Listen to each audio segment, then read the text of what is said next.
a lot harder because I knew that it was going to take more time and effort to reach that same level because I was competing against people that had more time to invest in their game.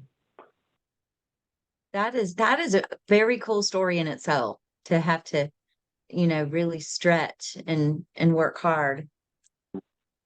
Yeah, I So, think that's where I started to realize a lot of the success with my tennis when I was playing for 3 years and I was beating people that have been playing for 10 or 11 years. Um, and I realized that if I stay consistent with it, I could beat players even if they did spend more time with it. well, that has to feel really good to find something that you love, that you are good at. That's awesome. So when you came back from college and you were at Georgia State, you said in Atlanta, Yeah. Yep. and so you're like, I'm going to do this for a living. Tell me how that part got started. Yeah. So coming out of Georgia State, I did my exercise science degree. So I kind of combined learning with the body, biomechanics with tennis. And that's kind of why I went with that degree too, because I love tennis so much and I wanted to improve my game as much as possible.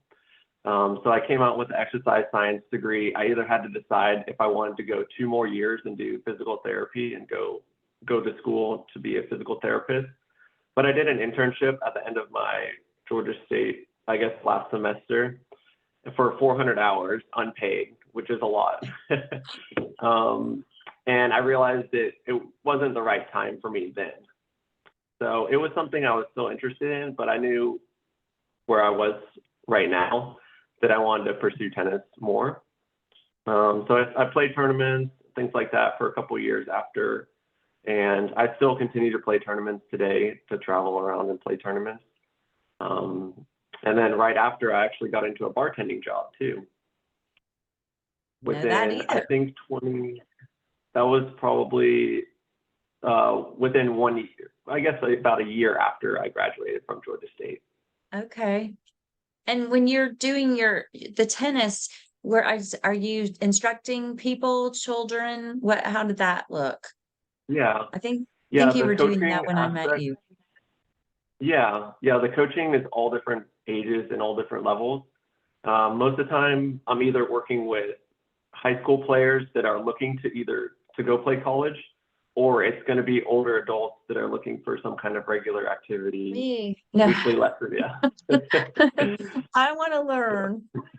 I don't have any Yeah. focus. I would be like probably hitting myself in the face or something with the racket. No. Yeah. That's And I that's think awesome. at the time when I met you, I was working at 3 different clubs. So I was kind of traveling from one club to the other club to the other club. And certain clubs kind of attract different players for what they're looking for. Some clubs may have the younger players that are looking to go play college tennis.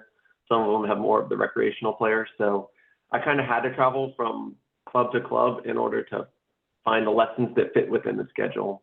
Because tennis is a tough job too, because you have to wait till the kids get out of school so you can give them lessons. Oh So yeah. unless you're working with older adults that have flexibility with their schedule, a lot of times you have to wait till after 3 or 4 o'clock before you can start working. So in the fall and the spring, it's late nights usually, maybe from like 3 o'clock to 8 or 9 o'clock. And Okay. summer has a lot more flexibility for tennis coaches. So cool. So do you mind? I usually don't like to ask people like or talk about age, but you're probably still at the point that it's okay. So how old were you when I met you? When we were in Peachtree I Corners, correct? was I was probably 20. I think I was either 24 or 25. Okay. Wow. And now, how long have we been hanging out together? Like, what, I was that A while. 2017? Time Yeah, flies when you're having 2017. What's fun. that? 6 years, 6 or 7 years. Wow. That is so cool. And I believe we were in our office at the time was in Peachtree Corners. Is that correct? Because my Hmm. memory's getting a little, I look back, it's so funny to see, and when our Facebook memories, we got a lot of memories. We go, we go way Yeah. back in all these pictures, and that is so cool. And so did you, and again, I'm not sure I know the answer. So you were going and teaching and coaching and playing personally yourself were you competing Hmm. then at the time as well, or just the Yeah, coaching? I was competing kind of here and there. You know, as a tennis coach, sometimes you have to work Monday through Friday, sometimes Saturday and Sunday, because Saturday and Sunday are good days for tennis coaches because all the kids are out of school. So they want lessons, they want practice matches. So to give up a Saturday or Sunday is a big money making opportunity for a tennis coach. So I would either have to play a tournament or do coaching Oh, on those days. okay. That's cool. And so at the time, you ended up meeting me, and did you see a sign? Is that how you found us? That's what I Yeah. thought. So I was driving to a tennis lesson for myself to practice with a couple other guys my age. And it was pretty far out there from where I was at the time. And I remember doing the drive to go to practices, but I would stay there all day and practice with those players. And it was like, it wasn't that far, but with traffic, it would usually take me an hour and a half to get out there. And And it where was was always this? on the way back. It was I don't go out there very often, so I can't remember. Um, Like a it was Loganville, Snellville, something like that? yeah, I remember going past maybe Swanee or a little bit past Swanee Okay. That would probably there. be So where you would see a sign that I put out. yeah. Well, so at that point, had you thought about, oh yeah, Sherry wants to learn tennis too. Maybe we can team up. I don't know if he has time for us, Yeah. Sherry. He's like, oh my I gosh. know. I don't think so. I know. And we're lucky he made time for us this morning. But so when you saw the sign, had you thought, well, what were your thoughts on why you're doing this tennis? You love this. Where did you think that maybe I want to check this out? Tell me how we got here I, there. yeah. So funny story about the sign actually. The first time I passed it, I remember like trying to take a picture of it, but it was on a 45-mile-an-hour highway driving down. So I didn't have time to take a picture. And then it was a few days later, I came back to the sign, and where the sign was placed, it was like a long stretch to take a picture. So I remember going down to the next neighborhood, going down, parking, and then walking like 10 minutes back to take a picture of the sign. Oh my gosh, that is so funny. I never knew that. This is Yeah. inspiring me to maybe go put some signs out because you are a fabulous person. I would not know had we not put that sign out and you not taken the time to call. Pretty cool. No. I think And I you were, called probably walking back. I probably made the phone call walking back to my car. oh my goodness. But you thought did you have an interest in real estate throughout all this other stuff that you were doing, or you just were looking to add Yeah, something? I've always had an interest in entrepreneurship, being a business owner, and I tried little side businesses here and there that made a couple $100 or so, but I was looking for something that could really change the directory of my life. And I knew business ownership and being free, financial freedom was the way to go, and being surrounded by other successful people and learning what they know are the fastest ways to get there. That is so cool. In 2017, this was all going down. Wow. And here we are in 2024. So, what was your experience when you came to, I believe you came to a live meeting. We were live all the time back then. So, Yeah. tell us a little bit about, or like, who are these people? Well, and going into a room full of, strangers, like, okay. It's funny because I love to also ask Ulysses his perception of what we were doing at the time. Yeah. What was it like? Yeah, I think the first conversation that sold me was just talking to you on the phone too, and I could tell right away that it was the right place that I wanted to be, and I could tell that you had something that I was missing or that I needed. So I think that initial conversation already sold me to get into the room, and then I just told myself to have an open mind when I was there. I remember, being in the right place because there was so many other successful people there. Everyone was well dressed, which is not what I was used to coming from the tennis world of everyone wearing athletic clothes. So everyone was just well dressed, and yeah, I remember just having an open mind and saying, anything that I can get for free, I'm going to take it, because these people know, how to be successful in real estate, and that's something that I want to jump into. That is so fun to go down memory lane like that. And I guess you met Bill. Bill was doing our Mm-hmm. presentation. Yeah, we used to have rooms and rooms of things, study groups, and that's Mm-hmm. so amazing. And how long did it take you to um join us? Because I can't, I'm not sure. I don't think it was long. Yeah, I think it was probably 2 months, I would say. I think maybe I missed 1 week, but I think every week I was back there going through velocity banking, and then the iOS, and then the intro presentation, and probably back to the intro presentation again to catch all the nuggets that I could. So for me, I'm an executive. I got to absorb all the information, and then from there I can make a good decision. So I wanted to take advantage of everything I could with the meetings, and then from there I was like, okay, this is where I need to be. I at least need to start with something, and got plugged in. I love it. And especially as much as you were juggling, that's really a testament to you being open-minded, willing to step out of your comfort zone.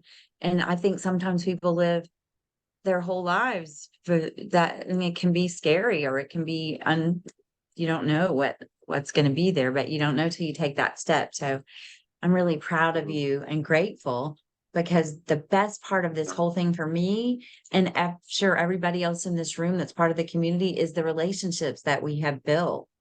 It's just Mm-hmm. incredible. So I think I'm going to get some signs.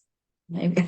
Put Yeah. some- There's got to be another Joseph out there somewhere, huh? Yeah.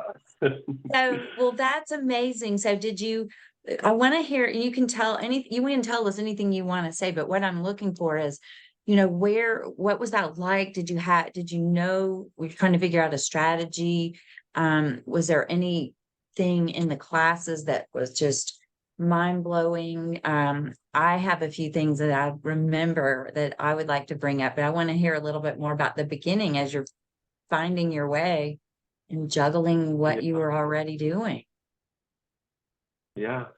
Well, I think it was funny too, because probably the first intro that Bill did, um, I remember like in one of the first meetings, I was like, "What's a mortgage?" And I had to Google that. So I was like pretty much starting from the ground floor You know on what? I that think one too. Ulysses said that too. Yeah. I love you guys. Oh my Amortization's gosh. even bigger, but mortgage, you got to start with that one first. Yeah, yeah. That is amazing. Yeah, the things I recall is you studying and really taking action. It wasn't like um, you weren't just going to come hang out and put your toe in the water. You took it seriously, Mhm. which I love. Yeah, I felt like a sponge at the beginning. I was just really absorbing everything. And what did your And I think, parents think? well, I probably didn't tell them for a couple months. Got it. I'm sorry, I But when I did my interrupted first you. couple of wholesale deals, then they're like, okay, this makes sense, you know. Do you remember how long it was before? I don't have the right timeline in my mind, but when you did that first. Yeah. So I did the essentials for the first 6 months, I believe. And there was other things that I was putting into place, getting my LLC set up. I was working on my tax situation. I didn't have any debt at the time, so I was working on creating debt so I could pay it off with velocity banking. And then I went to nationals after that, after the 6 months, and then that's where I decided to upgrade. And I then once I remember. upgraded, I was putting deals after I upgraded about 3 months together, and it took a few months to close the title, so it was about 6 months after I upgraded for my first two wholesale deals. That is the best memory ever. I remember sitting across the table from you when you were upgrading, and you were looking a little like you were sure, but maybe also a little bit like, what am I doing? But I was so proud of you. And then later on, I think you told me, yeah, that day I think I had, was it like a few dollars in my account? And I just was like a leap of faith. Am I remembering that right? Don't let me put words in your mouth, but Yeah. Yeah. So when I upgraded, I came back from nationals and I decided to upgrade because I realized that it took one deal to make my money back on the package. And I knew that eventually I could do that. Eventually I could put it together and make it happen. So I had $47 in my bank account when I upgraded. And I also remember at the time, my gross pay for my tenants, because I wasn't working a lot of hours, I just chose to focus more on the real estate and not work a lot of hours. So my gross pay was around $400 that I was making per month for my tenants, and my payment on the X combo was $500 a month. oh my goodness, that is So it was so a very, cool. very big leap of faith, but I kind of burned the bridges and said, "This is, I'm going to make this happen." That is so amazing. I love this story. I mean, and I'm sure, how do you feel that, are you glad you did this? I mean, was Yeah. was it worth it? Did you make your money back? Yes, definitely.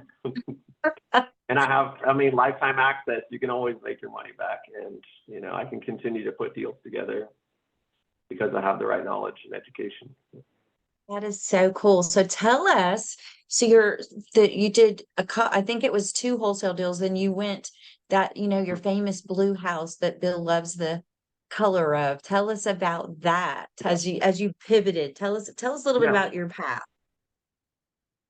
So yeah, after those couple wholesale deals, I used those funds to purchase a house in Columbus, Georgia. And at the time, the house was listed on the market for 120 plus days. And there was a tenant in there paying $600 a month. And it was listed for $32,000. And I was told to put in offers. That's what I know from education. So I put in an offer at like exactly 50% of what they were offering. And I was able to pick up the house for $19,000. It was passed down from his dad, and he was just ready to sell the house. So I ended up working with a realtor, and I kind of already knew how to sign the contracts because I did the wholesale deals. So I was able to put that into use and picked up my first rental property. That's And then I incredible. think, and then probably about 3 months later, I picked up the second house. And where's the So second I one? used the first deal, I used the 12 grand from the wholesale deals, and then I had used another personal line of credit to fund the rest of the deal. So it was no money out of pocket for me, which was great. And then I got a home equity line of credit on that property. And from that, they were able to fund more than I paid for the house, which was great. And I used that fund plus a little bit of the personal line of credit to fund the second deal. So no money out of pocket. I think I did have to pay around $470 for closing, but two houses with $400 out of pocket to buy those two. That is amazing. Wow. And so did you have to do any work on that first property? Did it need any The work? first property, the tenant was in there at the time. But after I purchased it, he moved out shortly after that. Mhm. And that was a mistake for me to really do more of a due diligence check inside the house to see what needs to be fixed when he was living there, because I thought, okay, he's been here for a while, he's going to continue living here. And who knows, Right. but that's part of real estate. You learn as you go Exactly. sometimes. So did you have a And lot of work after he moved out? Was that? yeah, it was luckily I didn't have to pay. I was able to talk to Bill and structure it pretty creatively with the next tenant that was coming in. And I found my tenant, he was a handyman. So I walked him through the house with his wife and said, what are important for you to fix up? And that drastically reduced the cost that what my general contractor was going to charge me to fix up the house to get it rent ready. How incredible is that you had access to an instructor and and Bill, I don't think he was an instructor at the time, but how incredible, how that's so powerful that our community is Hmm. able to provide that. And we have Yeah. such great relationships with each other. I didn't know that piece of it. I love that. Yeah, I was So, really at a loss for words because the repair budget was coming back higher than what the house was worth. oh So for my me, God. that didn't make sense at all. So I had to do something creatively, and I was maybe the only one that could bring that deal together because everyone else was thinking it's going to be a lot more expensive to get that Right. house. And you still have that house today. That's so Hmm. cool. And Yeah, I picked that one up in 2019. okay. Where was the second one? Is it that in Columbus as well? Yeah, they're about 5 minutes apart from each other in Okay. Columbus, and I'm kind of particular too. I only buy in one zip code in Columbus too, so I kind of know my area, and I it's in the B or C plus neighborhoods, so I'm looking for not the nicest stuff, but just right under that to find a great tenant. Right. That's incredible. So you honed in on what works for you, and that's important. Was there any particular classes that helped you kind of find or focus on doing that? I think the buy and hold class day one and day two with Chris Wilson. I think the creative acquisitions with Chris Alvin. I think Tony Scotti helped a little bit too, just to realize, what expenses go into a rental property, and Mark Kohler, obviously, for setting up the right entity and why the four reasons why you should buy rental properties. Yes. Wow. I'm so proud of you. I knew all this. I was watching it happen, but I was running around. I didn't know all the details. Super proud of you. What a great, you took all of this information and put it to work for you. Mhm. So now you've got two rentals. You've figured out how to deal with repairs. I'm sure you're negotiating tenants and things like that. What happened next? What happened next, Joseph? No. so so after that, I got my third rental in Columbus. Shortly after COVID, the the landlord had some medical expenses, so he needed to cash out of his investment. And the tenant was paying at the time, but I knew that she was leaving, which worked better for me because I could bump up the rent for the new person coming in. And I wanted to do a rent to own situation instead of just having a regular rent tenant. Right. Um, so that was in 2021. I picked up my third rental property in Columbus, and that was probably the best. I think right now it's worth around 90,000, and I was able to pick it up for 38,000. So even at the time, it was probably worth around 80,000, and I was in it for 50,000. So it's gone up a little bit, but I knew it was a great deal from the start. That is awesome. Was there any particular strategy for you finding these deals, like and finding the zip code that you like? Did you just pick an area and go, I'm going to go learn about this area so I know the parts that I want to be in, that kind of thing? Yeah, I've kind of realized that I'm a very niche investor. Like I like staying in one certain area and just kind of branching out from there. Like even I've done four wholesale deals at this point now, and the all four have been in the same neighborhood. So I'm very niche on one area and one strategy. I love it. I mean, and the reason I like to ask these questions is because we have new people on or people, what do I do? How do I get started? And it's different for everyone, but I always like when we share those stories of, because Mhm. I know even, people can be all over the place. I know I'm all over the place sometimes. It's like, oh my goodness, Mhm. let's focus here on one thing. So I'm really proud of you for that. So how many rentals do you have now? I know you have some long-term and short-term. So we have three long-term rentals and we have um, four short-term rentals. And then I've done four wholesale deals, so we're up to 11 deals right now. That's Or amazing. That's yeah. so awesome. And we're on that third rental. I'm going to open up for questions. Sorry, you guys. I'm going to be the conversation hog for a minute. But on the third one, were you able to structure a successful lease op or rent to own type situation? Okay. Yeah, for that one. So they were there for 2 years. They ended up putting 5 grand down, and I bought it. I was in it for about 50,000 with all the repairs that need to be done, and that one rented for around $900 a month. So pretty good cash flow on that one. They stayed for 2 years, so I'm actually working on finding a new tenant for that one right now. They just moved out December 1st, so Got looking it. for another rent-to-own tenant. And they just decided they kind of had a divorce situation, so they both wanted to go back to their own house. They didn't want to stay there anymore, so Got it. that's why they decided to move on. And then in terms of the finding the deal, finding the leads, I think negotiation, that class has really helped a lot to understand. And especially since I like to stay on one street, it helps give me credibility on that street to say, hey, I bought it for this price on this for this guy. You know, would you be willing to offer match that same price?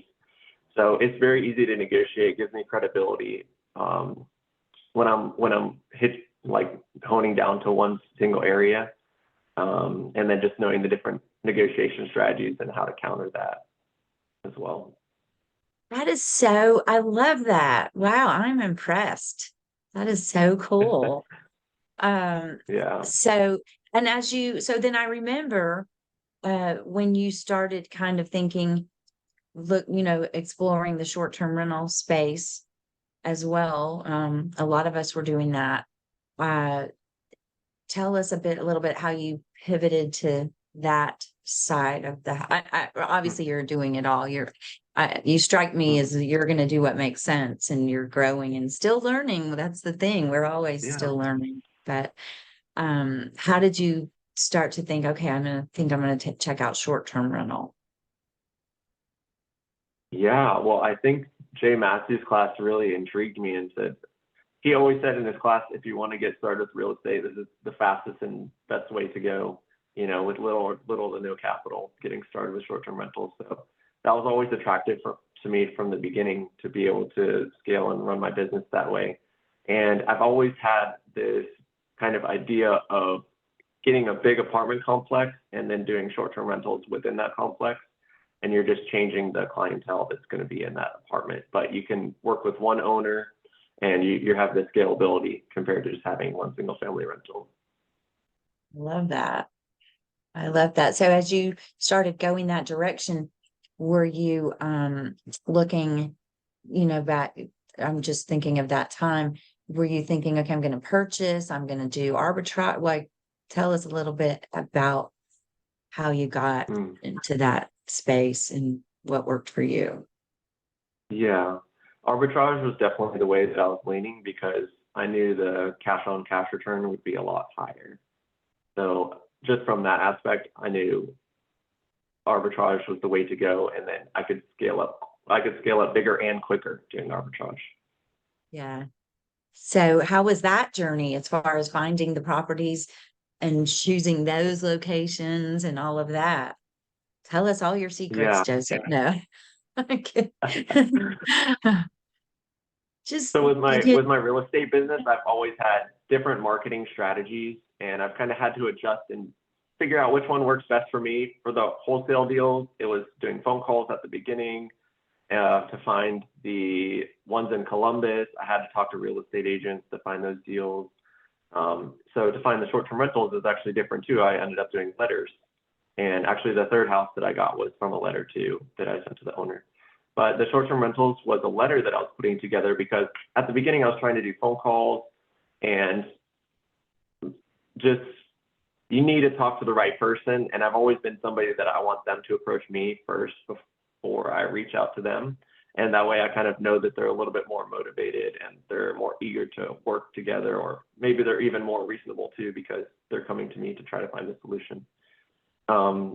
So I remember putting together some letters. I used the Renatus iOS system to target which spots that I wanted to do for short-term rentals. And I said, I want to be all the multifamily buildings within 2 miles from Piedmont Park. So I kind of was able to see which zip codes worked best on the Renatus iOS system. And then I exported all the data on the iOS system to find those multifamily leads. And then I remember handwriting some letters, because iOS, you can do postcards. So I remember 400 letters. I was handwriting to the address. I was making sure I was signing the letters, putting them together. So it took a lot of hard work to put all those original letters together. And I had, out of those 400 letters, I had 5 phone calls, and some of them were from investors in California that had out-of-state properties.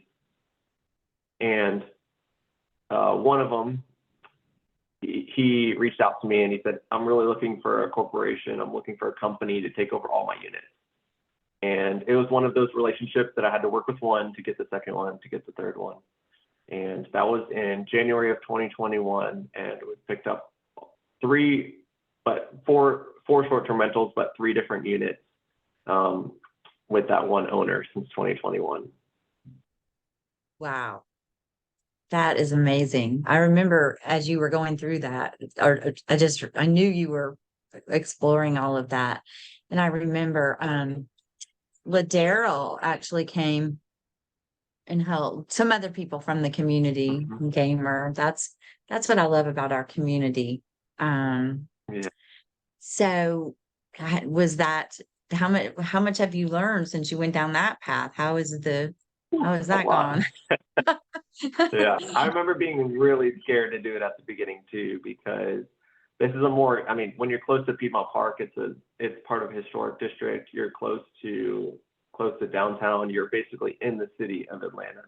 Right. So there was a lot of like, okay, I gotta have a lot of people to come here to stay and to recoup the costs, and just understanding all of the details that go with short-term rentals. I think ours averages between 12 and 15 expenses that we pay every month for our short-term rental too. So just, you have to be better with the bookkeeping aspect and knowing, what expenses are going into it to make sure you're coming out positive every month. Yeah. Yeah. What a journey. That is amazing. So it's, we had, I'm going to ask one or two more questions and we'll open it up. What are you, I noticed in between that you, I know you always told me when we would have events and stuff, well, my girlfriend, and I never knew. Yeah. I just knew there was a girlfriend. And then I finally got to meet her, and she's just amazing. I love her. She's one of my favorites now too. And you got engaged.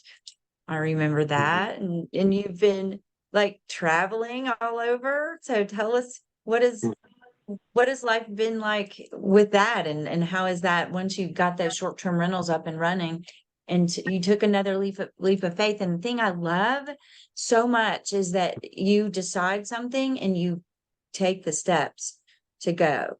I mean, and obviously sometimes you have to pivot because that's just how life is. But I'm super proud of you. That's amazing. It's just everyone should take note on that, because that's what it takes to get anything accomplished. So engaged. Exactly. There'll always be a little bit of fear. Yes, that old fear. I know. And so at this point, obviously you told your parents what was going on there. Yeah.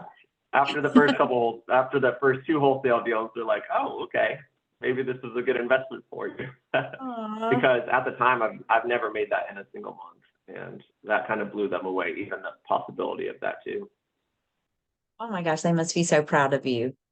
So, was there any time during, especially you got the rental set up, which is a huge achievement in itself, and then you're working on these short-term rentals in the city of Atlanta, things change, especially with short-term rental. You've got different ordinances passing. Are you like, oh my gosh? I know in my own investment journey, there's been times where I'm like, what am I doing? So but you just keep pushing. So is there any comments you want to say about any of that? I think for the short-term rentals, we're really protecting ourselves as much as possible. There is an ordinance with the city of Atlanta, but the way that it works right now is you can have your primary residence and you can have another additional unit. But since we live on the property, we live in one of the units, we rent out the rest of the units on the property. that could be considered our primary residence. So even if the ordinance is grandfathered in or not grandfathered in, we'll still be protected in that aspect. And maybe that's why we haven't scaled as quickly with the short-term rentals. We're really just optimizing and honing in on this one to bring in more revenue and increase our bottom line, our profit. Right. And like many of us, are you looking maybe towards some midterm rentals as well? I think, yeah. And Yeah, you do. midterm would be outside of the ordinance. Okay. Okay. Yeah. Always having to figure, I had a short-term rental that the HOA completely changed the rules on me. And I had to go midterm. So that's one thing we have to do. When I was new, 3 exit strategies, always have a backup plan. So, Yeah. well, so you're traveling. Tell me, you were traveling a lot this year. Where all did you go? Yeah, I think we've been maybe to 10 different spots, I think, because we went to Spain for 5 weeks, and that was definitely an adventure trying to manage our entire rental portfolio with no property manager from Spain with an 8-hour time difference. But it worked out. We had 2 little hiccups, and they were mainly cleaner issues when we were gone for those 5 weeks. And I mean, in terms of the business, it profited even more when we were in Spain because we had more units to rent out. We could really just focus on the big picture of the business instead of being inside the business always so much. So that was great for us. We went to Spain. We went to Cancun for Leaders Retreat. We went to Utah for Nationals. We've been to Florida we went to Florida twice, but the second time we went in August for the whole month of August. And there's probably more trips that I'm missing. We've been back and forth to Louisiana even the last 2 weeks. We went to Oklahoma and Arkansas. Wow. So yeah, we've been traveling a lot this year. Did you have any idea, like if you look back and when you first saw that sign or what, could you even have imagined this kind of lifestyle? I mean, No, not at all. I'm so excited for you, and you're just beginning. I mean, I know. it's so cool. And you just had a birthday because I was there, I believe. Yeah. You're In 30 now. Cancun. Yeah. Yeah. Oh my gosh. Oh my gosh. If somebody had just shown me any of this when I was 24, 25 years old, that is just incredible. And I'm not so sure at the time I would have been as decisive as you. So I just have to give you all the kudos. I'm super grateful that you're part of us and that you saw that sign. It's just amazing. What are you thinking you're looking to do next in real estate? We have a lot of different strategies. We've been targeting a lot of multifamily buildings to buy. We could also do a midterm strategy, taking over a lot of units to do midterm rentals in the city of Atlanta. Those 2 strategies, and then auction analysis is definitely another part of Columbus that I want to get into, because I went to the auction the last 2 months in Columbus, and there's like 4 to 5 investors that are there. So, and they're kind of like, which ones do you want? Which ones do you want? So it's kind of a funny auction process, or like, which ones are you here for today? Because they don't want to bid against each other, because a lot of times the bank comes higher than what they expected, or they give you take this one this month, I'll take that one next month. It's kind of more of a friendly process. So understanding the auction process and trying to buy auction properties is a good strategy for us, because we're going through a portfolio loan within the next month or so on the portfolio, and we can reinvest that capital to do more deals. Nice. Nice. You've taken all the tools. As I listen to you talk to me, I'm like, he's literally taken this very seriously, and there's all these resources within our education, and you've taken them seriously and you've used them to learn more and stepping stone. That's amazing. That is so cool. I can't wait to see what you do next. I'll be like so proud of you. Estelle asked a question. Have you rented to any military families since there's a base in Columbus? We have done some military for the rent to own, but a lot of the times the military are kind of in and out. They don't want to stay there long term to purchase the house. So it's not really our ideal clientele for Columbus. Got it. So, if you had, we're gonna open up for questions in 1 minute, but I'd love to ask you one last question. You know, I never have one last question. I always have something to say. Antonio's like, yeah, she always does. What would you say to someone new, like going, wow, should I take a leap of faith? Like, what would you say? Any advice or any? Yeah, I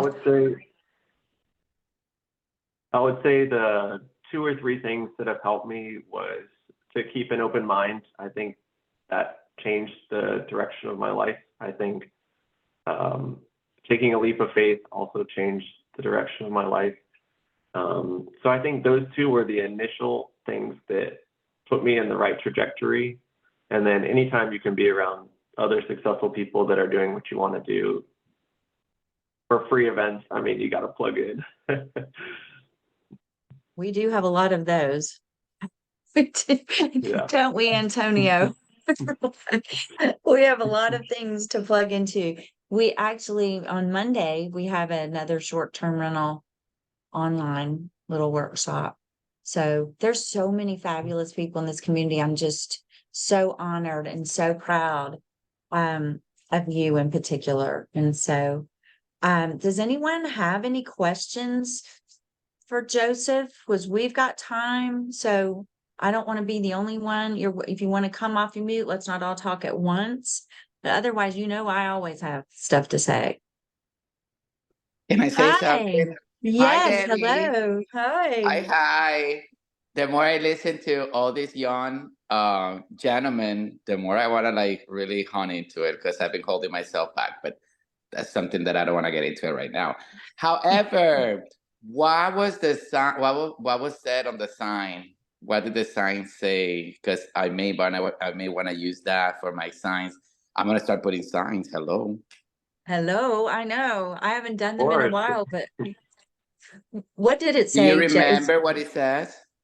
it had real estate investor, and then it had the phone number, and it was something about real estate investor was looking for people, or real estate investor was looking to connect with people. It was something similar to that mindset.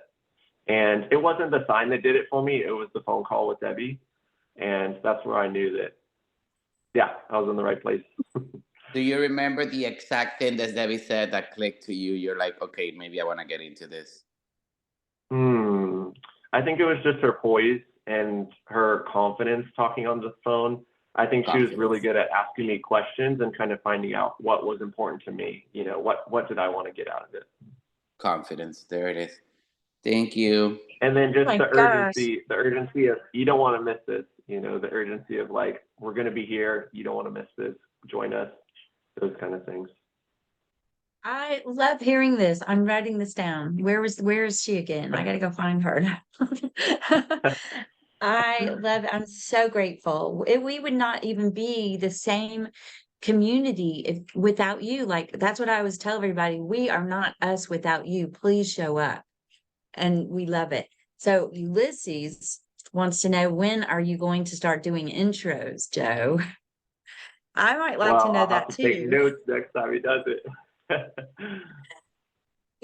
We could use your help when you're in Atlanta. Yeah. For sure. You have an incredible story, and you know, Ulysses does too. And I love all of you, and I love our little core team, but yeah. I don't know, are you going to be traveling around the world again in 2024? Just a few spots, probably. That's okay. I'm so proud of you. And Joe, when Bill talks about you on the intro, and I'll say, I remember, and he's like, and he's got about 7 rentals now or something. And I'm like, and he's traveling around in Spain. He's like, that's so cool. I mean, that is just so cool. And when is your wedding date? I knew We're this. going to be October 19th next year. Okay. So I'm we got crashing it. engaged in Piedmont. Yeah, thank you. And she wanted to be here, but she's still recovering from some dental surgery. She had her wisdom teeth out, so she's Ouch. still recovering. Well, please tell her that we love her. And it sounds like she's embraced your journey as well and joining you on looking for new deals and strategies. So that it can't get better than that. That's Yeah, amazing. she came right after the blue house, so she started to realize I was putting into action. That is so cool. I love it. Do we have any other questions? I have two questions and one Okay. comment. Yes. I obviously, Joseph focus in buy and hold. My question to you, Joseph, in your experience between long term and short term buy and hold, which one do you going to focus more on the future? Short term rental or buy and hold long term? Which one do you think or which one do you feeling is gonna be better for you in your business? That's a really good question because I think there's advantages to both. And I think at some elements, you want to combine both of them too. I think for my long-term vision, for my 10-year plan, the long-term rentals is the way to go because it's inflation resistant, you get the tax benefits, the cash flow just increases year over year. And I feel like I'm doing more benefit with the rent to own because I'm giving them the hope and the ability to be able to own a house one day. So in terms of the long-term vision, it would be the long-term rentals. Awesome. This is the another thing, like I know we don't mention that one is Joseph, if 5-star qualifying the wealth cycle. That means it's something like we don't mention that he's a perfect student because after he upgrade his education, he put it deal together, close the deal. Now he has some rental. And also, I don't know what it was the process to be 5-star qualified, but I see, I saw those 5-star qualified for, because he wearing around there when I was in Atlanta. Can you explain a little bit how or what it was the process to be 5-star qualified, how long take, what it was your guess to help your business to grow or jump to the 5-star qualified? Yeah, so 5-star qualify is a great part about being with Renatus too. And at this point, I think the 5-star has paid back my education as well. So that's always a bonus plus. And those are the best people when you're finding people that want to join your team and they want to be a part of what you're doing. Those are the best people to do deals with, to analyze deals together, to really learn the ropes and to either go off their experience or to use your experience as well. So at the time, I was doing a lot of the same lead sources that got me involved, doing signs. We've got drop cards now. We're also working on putting the test drive in our short-term rental units and having a page just to describe what it is to build out our team that way too. So we're doing different marketing strategies. Our newest ones that we haven't really activated very much is TikTok, Instagram, those kind of things for our social media. So yeah, Perfect. that's what's been working for us. That's awesome. Yes, and actually, guys, we have two wearing, like I know, Joseph wearing and Greg wearing for next year. I mean, South Florida and Atlanta, we have to, and actually the last one was Daniel, it was good. Everybody, jump to my club. Let's put it like that. Yes, awesome. Okay, congratulations, Joseph. Yeah, thanks, That's Antonio. awesome. Thank you, Antonio. Thank you for bringing that up. That's an important piece.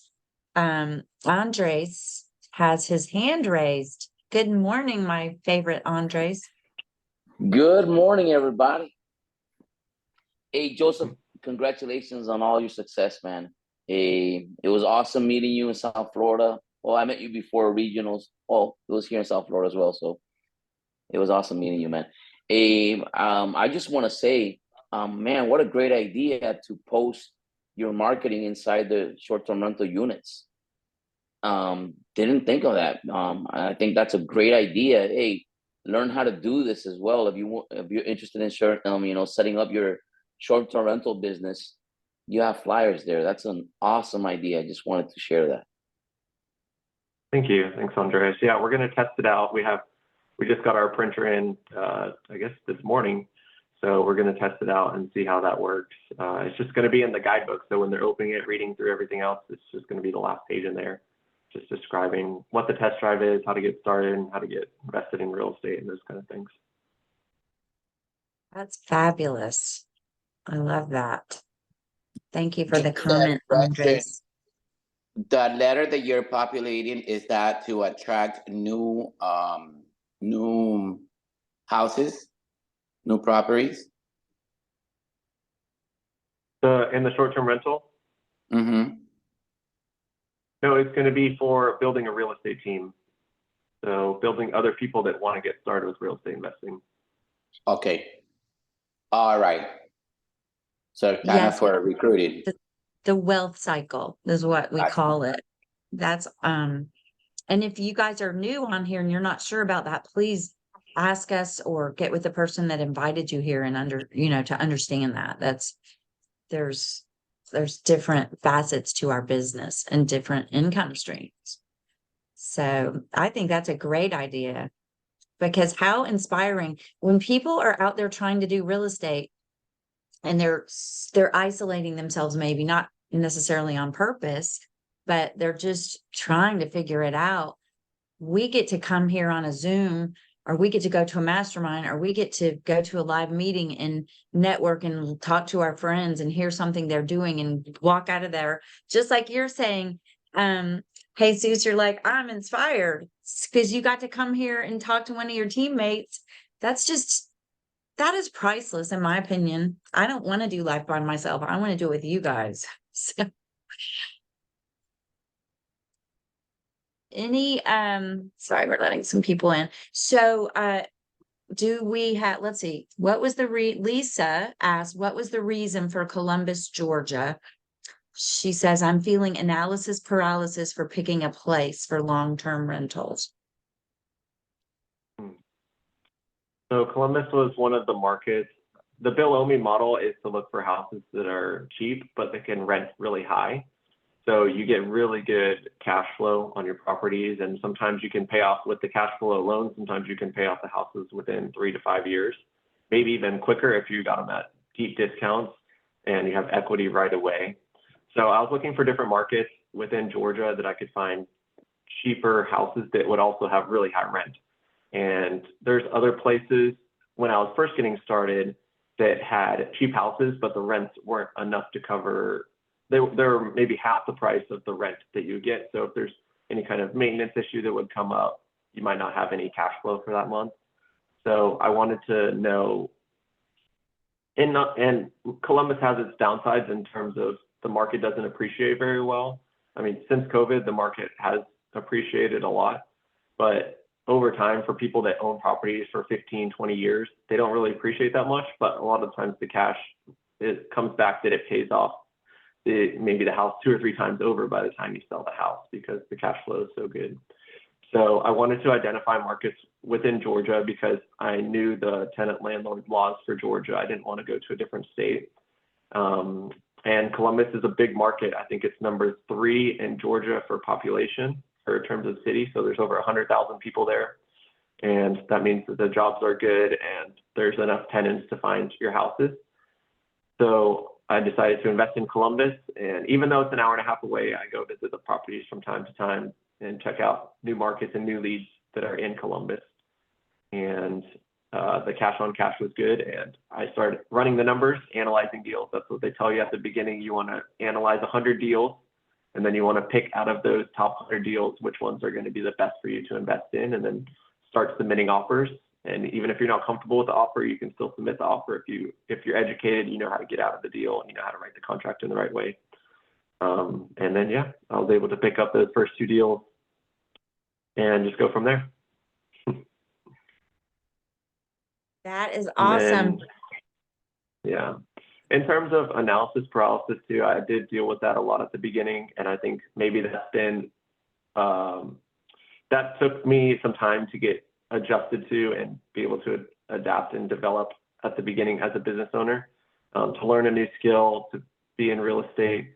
So analysis paralysis, I wanted to jump from here to there to do all the different classes. And when I really got strategic and understand which niche I wanted to go after, who I wanted to help, those things helped me to scale my business a lot quicker. Yeah, I love that. I think everybody gets analysis paralysis just, but I'm super impressed too with the way that you focused on that specific area. I really love it.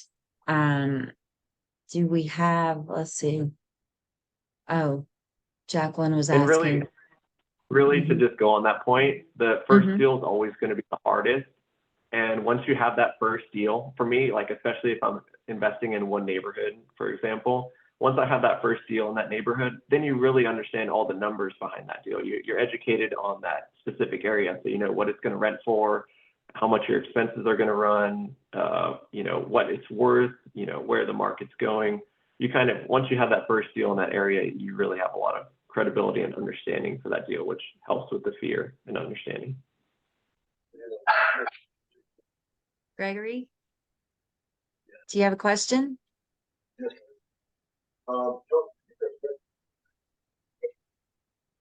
I can't hear you.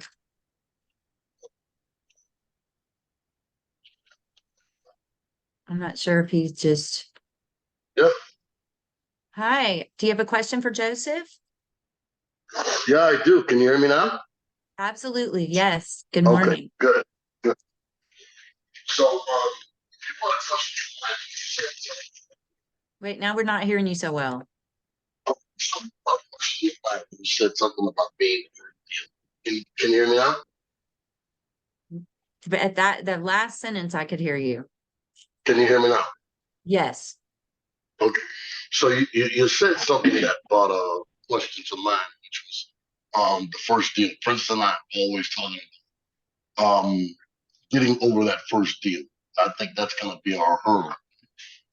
So, is that first deal going to be like pretty much the same anywhere you go, or is it that first deal in your particular area where you were was the hardest? I think the more you can strategically choose an area, like if you want to be the north part of town, the south part of town, this zip code, that zip code, I think the more you can get specific on the specific area and the strategy that you want to target, I think it actually makes it easier to really focus and find those people that you need to help compared to just having a certain strategy and trying to find a deal within that strategy. So I think actually the more niche and narrow you go, I think it actually makes it a lot easier because you don't waste your time on analyzing deals that don't fit within your criteria. I have a question. Yes. When you pick a zip code, what is it that you look into that zip code that makes you say, I'm going to buy here? Mm-hmm. I think first understanding the strategy. So where I do short-term rentals, I probably wouldn't do long-term rentals. So you got to start with the strategy that you want to work on first. And if I'm looking for a long-term tenant for a certain zip code, then I would want to see, you know, what things are attractive to that long-term tenant. Is it something that you think they're going to stay long-term? You know, how's the crime in the area? What jobs are around the area? You know, how close are the houses to each other? You know, would they have a fenced in backyard, not fenced in backyard? So I think it's just kind of knowing the strategy first, and then kind of having your ideal clientele in mind for that specific zip code. And a lot of the times for my long-term rentals, I try to deal with, you know, middle-class America. That's my tenant base, because the people that are above that, they can already buy the houses, and the people below that might not have enough money to maintain a house or to pay the property taxes or to those kind of things. So I'm really trying to find my niche of middle-class America in order to have that ability to own their house. Very good advice. So we have just a couple more minutes, and then we're gonna transition into Super Saturday.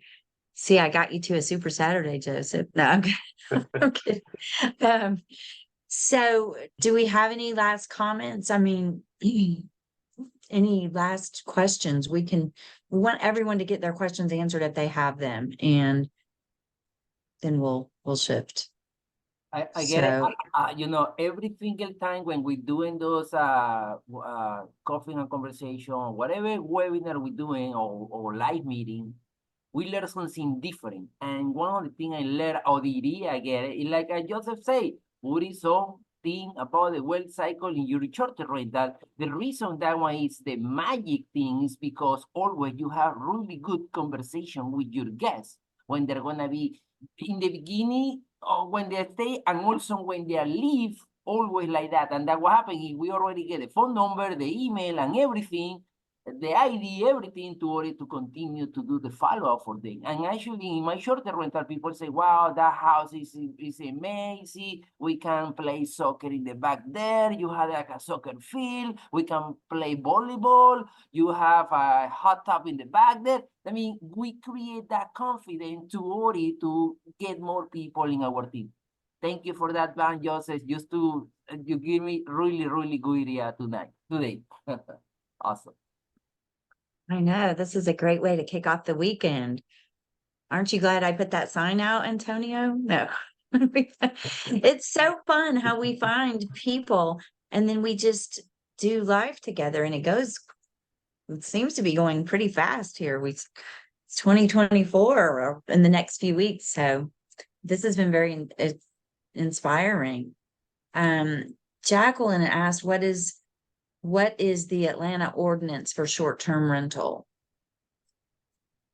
So there's easy ways to find it. If you Google short-term rental ordinance Atlanta, the whole thing will pop up.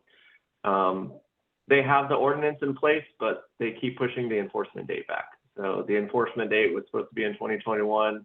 Now the enforcement date is for December. I'm sure it's going to get pushed back again. So there's nothing enforcing the short-term rental ordinance. It's just set out there for guidelines for how short-term rentals should be run. And I guess the message from that would be no matter where you are, if you're already doing short-term rental or you're looking to do it, just be prepared because nothing really ever stays the same. So exactly. And if you do midterm rentals too, if you're outside of those 28 days, you can always shift your strategy to do midterm rentals and find people for 30 or 90 day stays. And even though we haven't done military for our short-term rentals, we have catered to people in the film industry and traveling nurses, things like that, and insurance companies as well. Which I love. I love those. The traveling nurses, the insurance, I like the midterm rental. So, okay, well, anything else? We like Bill, is there anything else? Is this microphone on? No. This is fabulous. I can't wait. I hope you'll come back sometime in 2024 and do another coffee and conversation with us. We have some changes to our schedule for next year that we're going to go over here in a minute, but I do hope that I know you will, but keep us abreast of what you're doing. Very, very inspiring. And 2024 is going to be a big year for you too, because you're getting married. So I got to watch you kind of grow up here. That's not that you weren't grown up at 24. Hi, Sandra, you have a question? Oh, this is Sherry. I was just going to say we missed meeting Alicia today. She's very wonderful, as you had already mentioned, but everybody's missed meeting her today. So we got to have another one, Joseph, Absolutely. just so Alicia can be part of it, see? Exactly.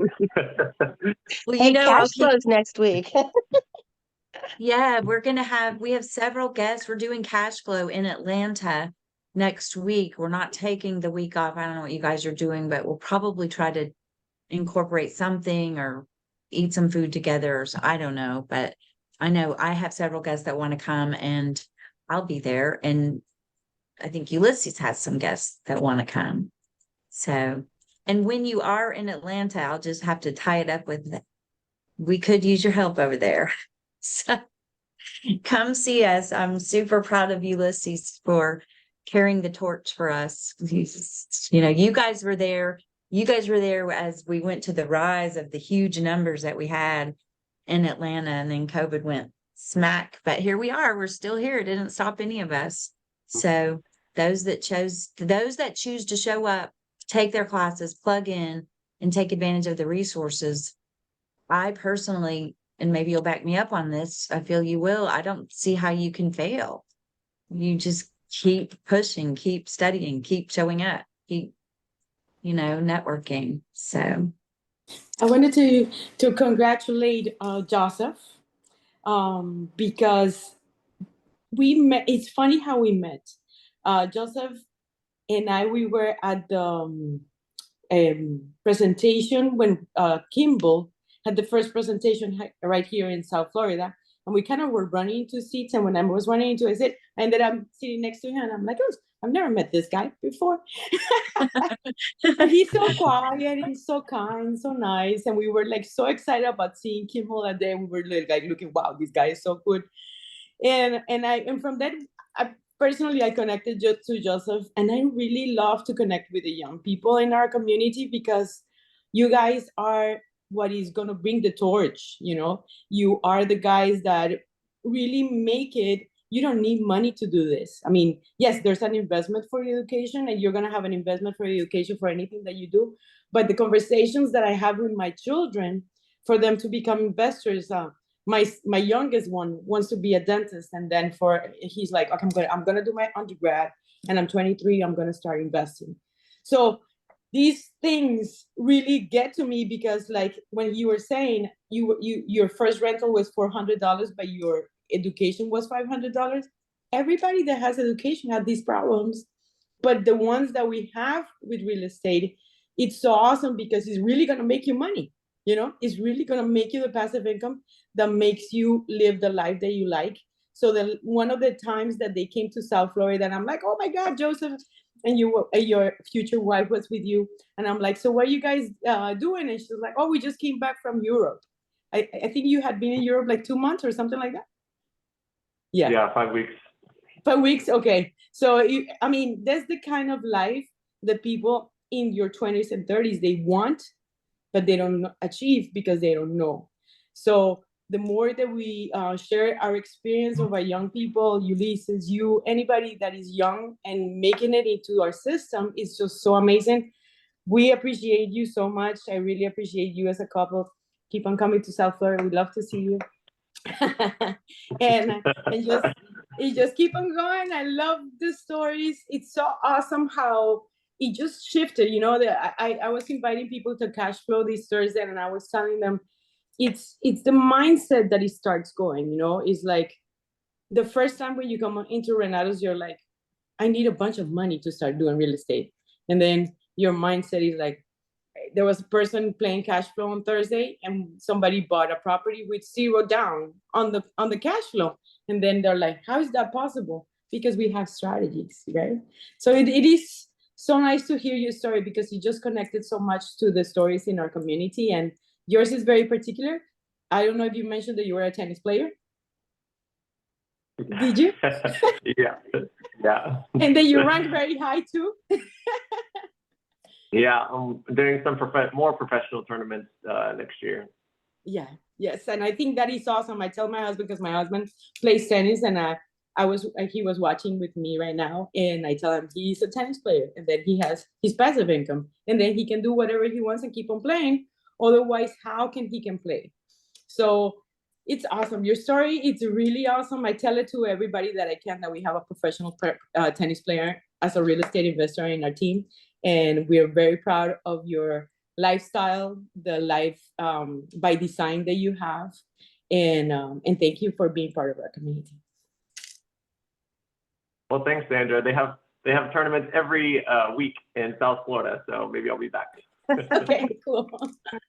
Thank you. Thank you, Sandra. I always love when you chime in with us. Like I said, we have a fabulous team. So if you are not part of it yet, I would strongly encourage you to listen up and figure out how you can be a part of it as well. Okay, well, thank you so much, Joseph. I really appreciate it. I'm grateful. I can't wait to see what else you do. And we are going to do a little pivot here and move into some announcements and some Super Saturday stuff. And thank you again. And please give Alicia our love. And I hope she recovers fast. Maybe I'll see you while I'm Okay. here.